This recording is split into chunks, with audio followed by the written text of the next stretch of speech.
Salam alaikum wa rahmatullah. Donc, on continue sur l'exercice 6.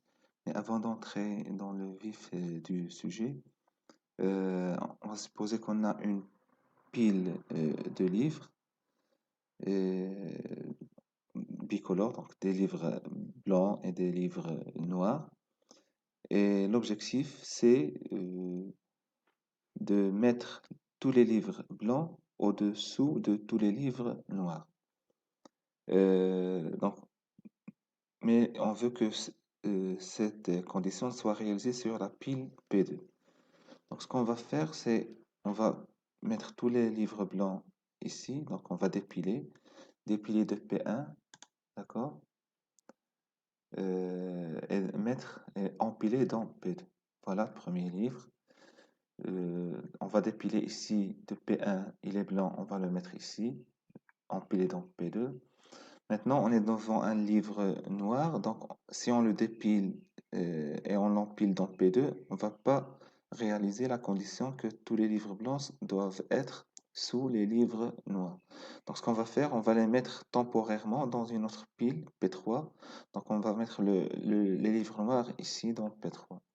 C'est ce qu'on va faire. Donc, premier livre noir dans P3. Maintenant, un livre blanc, on va le remettre dans P2. Livre noir, P3, dépilé et empilé dans P3. Livre noir, dépilé de P1 et l'empilé dans P3.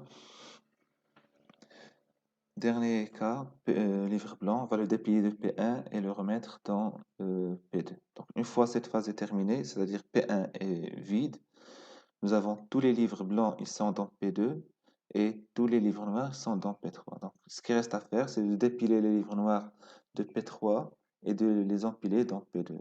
Donc, on va les appliquer pour tous les livres de P3. Donc voilà, dépiler de P3, empiler dans P2 jusqu'à ce que P3 soit vide. Donc ça ressemble beaucoup à notre exemple de l'exercice, sauf que ici, le livre blanc, on va l'identifier au nombre pair, et le livre noir, on va l'identifier au nombre impair.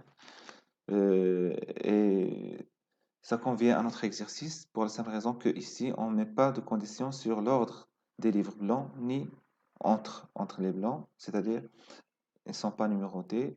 Et ici, on ne fait pas d'ordre sur les nombres impairs ou bien les livres noirs. C'est-à-dire que l'ordre d'apparition dans P1 des nombres pairs n'est pas obligatoirement respecté dans P2, ni pour les nombres impairs.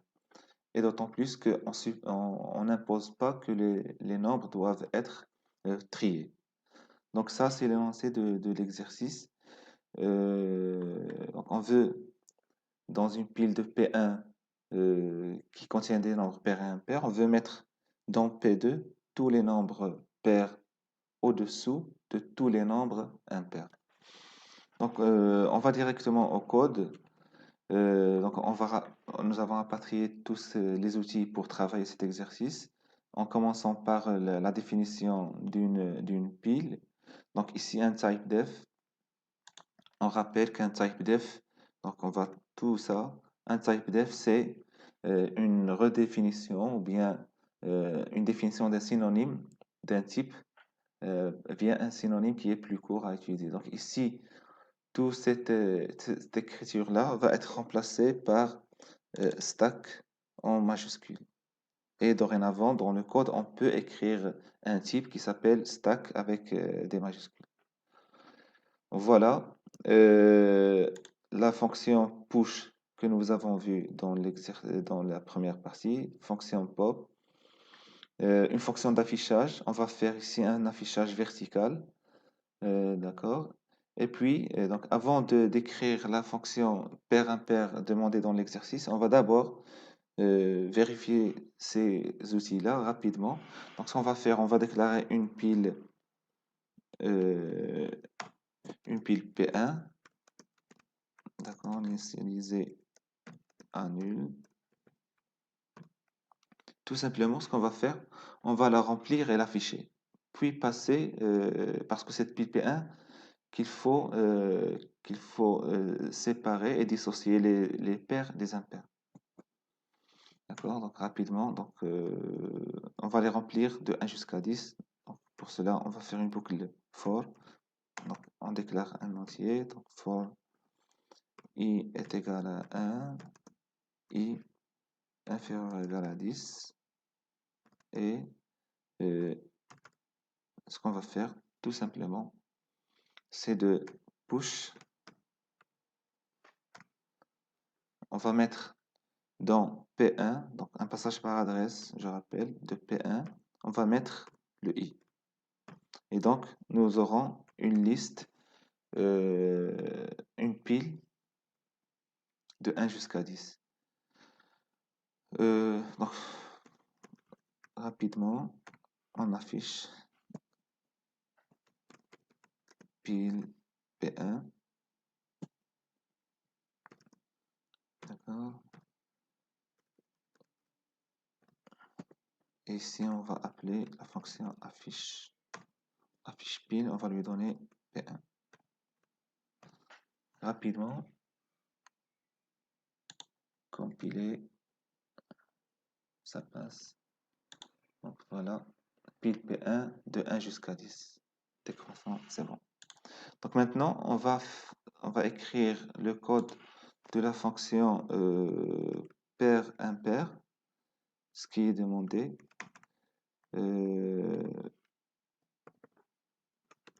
Donc pair-impair. Donc la fonction, on va d'abord écrire, on va commencer par l'entête de la fonction. Donc ici, pour la signature ou l'entête de la fonction, pair, on va l'appeler pair, impair. Donc ici, d'abord, elle va être appliquée sur une pile P1, d'accord? Mais ici, nous avons le choix. C'est parce que le résultat de cette pile-là doit être rangé dans une pile P2. C'est ou bien nous allons faire un passage par adresse de P2, donc une pile P2. On va mettre stack, d'accord? P2. Pourquoi? Parce que la P2, elle va changer de contenu. Alors, on ne s'intéresse pas trop au P1. Ou bien, une deuxième option, donc ici, on peut mettre un void.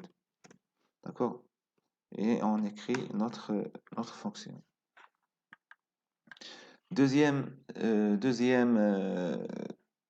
alternative, c'est de mettre, on va mettre P1, d'accord? Et on va retourner la pile qui contient les pairs et impairs. On va la retourner dans le main et on va la récupérer par P2 dans le main. Donc, c'est ce qu'on va. Donc, c'est stack étoile. Donc, c'est le type de retour, c'est stack étoile. D'accord? Et donc, qu'est-ce qu'elle fait cette pile, cette fonction? Donc, d'abord, elle déclare le P2 qu'on va retourner à la fin. D'accord? Bien sûr, il faut avoir l'habitude à chaque fois qu'on déclare un pointeur pour gestion de liste chaînée de l'initialiser à nul. Et puis, ce qu'on va faire, c'est l'exemple, il ressemble à l'exemple de tout à l'heure. On va parcourir la pile P1. D'accord? On va parcourir la pile P1. Et on va dépiler de P1 et empiler dans P2. Et donc, on va dépiler. Donc, val est égal. Donc, ici, nous avons besoin d'un entier. D'accord? Entier val. On va dépiler de P1. Pop. Donc, bien sûr, ici, un passage par adresse. Parce que ici, P1 va changer de contenu. Et on va faire une condition sur ce val-là. Donc, if val modulo 2 égale à 0. C'est-à-dire, si la val, elle est paire, donc on va la mettre dans P2. C'est-à-dire, on va faire appel à push, passage par adresse de P2. D'accord? Qu'est-ce qu'on insère ici? On insère la valeur val. Maintenant, si elle est impaire, c'est-à-dire un else, si elle est impaire, qu'est-ce qu'il faut faire? Il faut la mettre dans une autre pile. Donc ici, on va déclarer une pile P3, d'accord, et aussi l'initialiser à nul. Voilà, donc ici, else, euh, c'est un push. On va la mettre, bien sûr, toujours passage par adresse parce qu'on change de contenu. On va mettre donc P3 au lieu de P, tout simplement. Donc ici, à la fin de cette boucle-là, nous avons P1 qui est vide, d'accord? P2 qui contient que des paires et P3 qui ne contient que des impairs. Donc ce qu'il faut faire, c'est prendre tous les éléments de P3 et de les mettre, dépiler de P3 et de les empiler dans P2, tout simplement. Donc on va parcourir la pile P3, while P3. Ici, tout simplement, ce qu'on va faire, c'est de dépiler de P3 et d'empiler push. La valeur qu'on a dépilée, c'est val, d'accord? Et on va la mettre, bien sûr, dans la pile P2, tout simplement. D'accord? Bien sûr, une fois qu'on a terminé, on a dit qu'il faut retourner une pile. C'est la pile P2 qu'il faut retourner. Return P2. D'accord? Compiler pour voir si ça passe. C'est bon. Donc ici, dans le main, ce qu'on va faire, on va appeler la fonction pair impair. Une fois on a affiché la pile P1, on va appeler la fonction pair impair, appliquer bien sûr à P1, d'accord? Et le résultat, on va le mettre dans une pile P2. Donc il faut ici déclarer une pile P2, aussi l'initialiser à nul. Ici, donc, le résultat de pair impair, il est affecté à P2. Donc, ce qui reste à faire, c'est d'afficher la pile P2, tout simplement pour vérifier est-ce que elle contient des pairs et impairs. Donc, ici, pile P2 est affiché P2. Exécution. Voilà, donc pile P1, on l'a gardé intact, 1, 2, 3, 4 jusqu'à 10. Pile P2, donc c'est 10, 8, 6, 4, 2, donc ce sont les paires. Puis, au-dessus de tous les paires, nous aurons les impairs 1, 3, 5 jusqu'à 9. Donc ça marche.